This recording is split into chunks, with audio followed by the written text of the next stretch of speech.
nome e na primeira batalha eu fui campeão. Aí eu falei, mano, eu sou bom nisso. Só que o êxtase que eu tava em participar de uma batalha, pá, eu falei, nossa, é isso que eu quero. Então, tipo, ali eu falei, mano, isso é mágico, que da hora, é isso que eu quero. Então, como é que foi a recepção dos caras com um moleque que nunca tinha ido na batalha? Cara, eu vou dizer que o respeito dentro de uma roda de samba, dentro do movimento rap, ele é muito grande, ele é até maior às vezes que em ambientes onde rola o dinheiro, porque existe uma disciplina, um proceder, e esse proceder que vem das ruas, de respeitar certas coisas, certas pessoas, né, saber chegar no sapatinho, respeito os mais velhos, você entende da cultura, eu não quero saber qual é... No mundo dos ricos é assim, qual é o tênis, ele é filho de quem, ele tá no camarote, com qual mulher, qual carro ele chegou, então os valores ali são diferentes. Quando você chega na festa do rico, tem menos escrúpulo desses valores.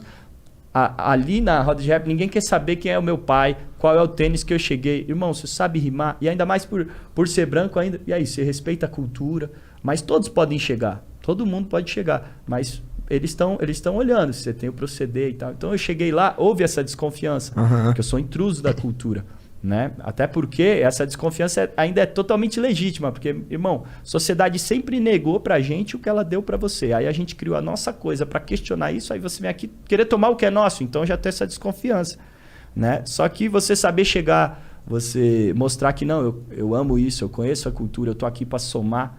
E aliás, estando ali é um aprendizado, porque chegando ali também eu cometi erros de lugar de fala, nem existia esses conceitos, foram coisas que eu fui aprendendo e me desconstruindo. Ganhei batalhas já com rimas machistas, homofóbicas, mas ali eu tive a chance de desconstruir, porque ali eu convivia com negros, eu convivia com gays, eu convivia com gente de outras realidades que me ensinaram coisas que aqui eu não convivia, eu só reproduzia esse pensamento, tá ligado? Então aqui foi a chance de eu me transformar.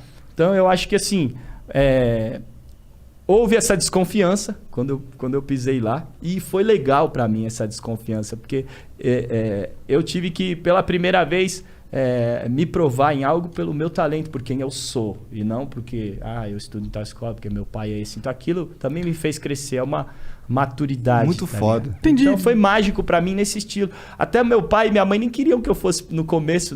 Filho, onde é que você tá indo? Eu ia nas batalhas, lá em Diadema, eu sempre comecei aí. Eles não entendiam no começo. Então, e eu me sentia mais ainda na obrigação de ir, porque eu falava, não, aqui é onde eu descobri quem eu sou de verdade. Sem nenhuma amarra social, sem roubo. Não, aqui... Eu acho que pelo fato das pessoas não estarem te julgando pelo toda a sua construção familiar, aquilo te liberta de certa forma. Liberta. Porque elas estão te julgando pelo que você é dentro da tua carcaça aí, só. De verdade. Não... De verdade.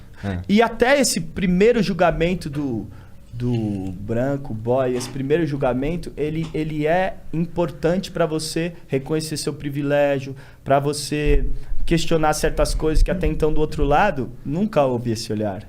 Então você nunca vai pensar diferente. Mas por quê? Da onde vem? Entendi.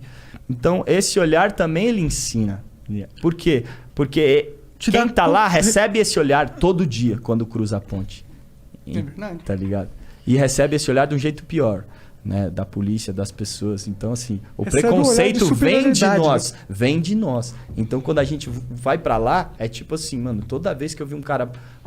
Toda vez que um hétero branco, homem, chegou em algum lugar, ele oprimiu nós, fudeu nós. A história diz isso. Então, de novo, lá vem, quando vê... lá vem a cara do problema, tá ligado? Então, nesse sentido... Você estudando. Chegou lá com o topetinho, tá? Casaco da Gap, eu cheguei com casaco da Gap lá, tá ligado aí? Eu só acho que a gente tem que tomar cuidado tipo, com certeza, a cara da opressão era branca contra os negros, com certeza. Mas a gente também não pode colocar, tipo, como se foi os brancos que fizeram. Porque isso não existe os brancos. Foram pessoas que eram brancas e más, e corruptas. Mas como é que você vai explicar sem isso? escrúpulos. Mas foi os brancos, tá ligado? Mas é porque eles estavam no poder. Se fosse ao contrário. Mas será que se fosse ao contrário, não seria também... É porque não é uma coisa do ser humano ser babaca?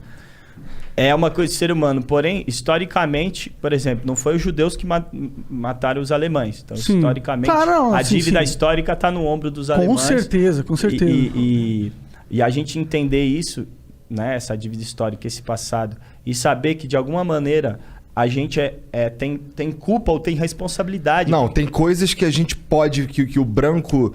Quer dizer, do jeito que se você nascer branco ou você nascer preto, a sua vida vai ser diferente só por causa disso. Exatamente. E assim, independente eu concordo com você, na verdade é o ser humano que é escroto.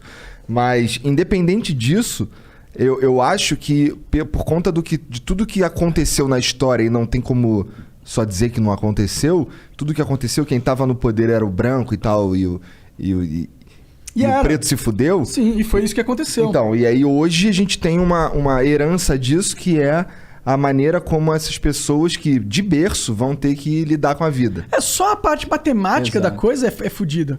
Porque você pega e segrega um grupo baseado na cor.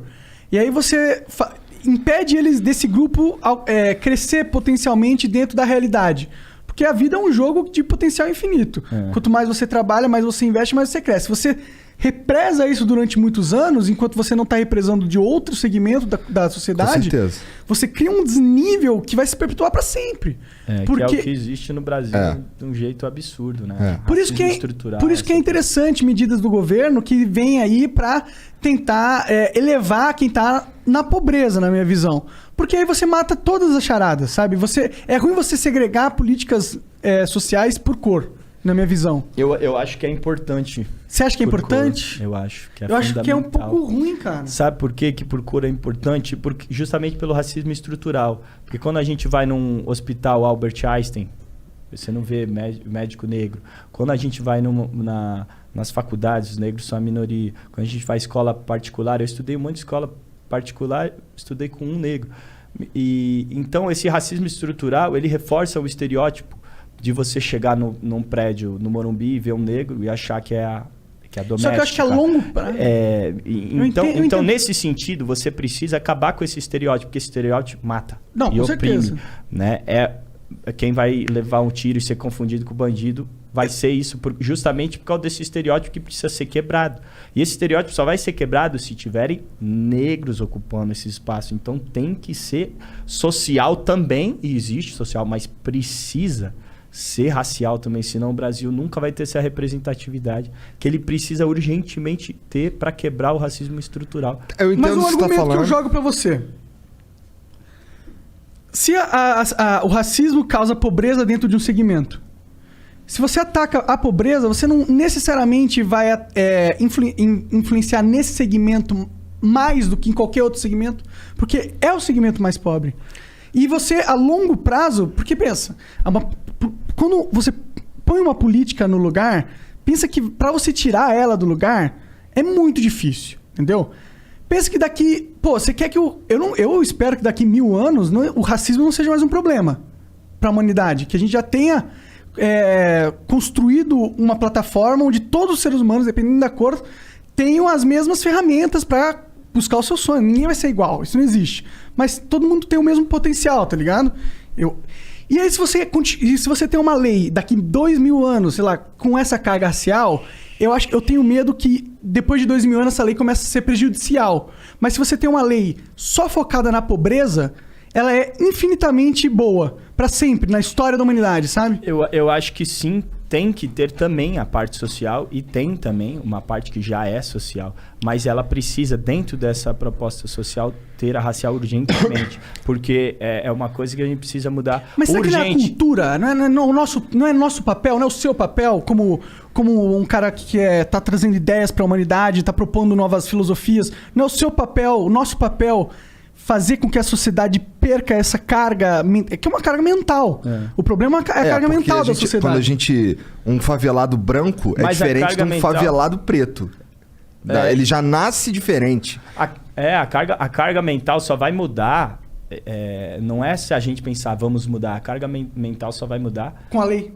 Se tiverem essas representatividades. Porque assim, se eu toda vez que eu estou no meu bairro e eu entro num prédio e eu vejo uma negra, a grande maioria das vezes é a empregada doméstica. Então, inconscientemente, se eu entrar e ver, eu vou pensar e... Vai associar, porque o cérebro faz isso, padrões. Então, eu não quero que meu filho crie com essa associação. porque essa associação mata, ela oprime. Então, eu tento me desconstruir, porém, não basta. A gente só vai se desconstruir quando eles estiverem ocupando esse espaço. Inclusive, a gente está debatendo isso, eu estou falando isso, mas é até o próprio negro que tem que falar e saber, porque a gente não vai saber qual é esse lugar. Não, com certeza. E a gente já trouxe aqui vários... a gente trouxe o Alê... o Ale Santos, a gente trouxe o Paulo Cruz, conversamos com eles sobre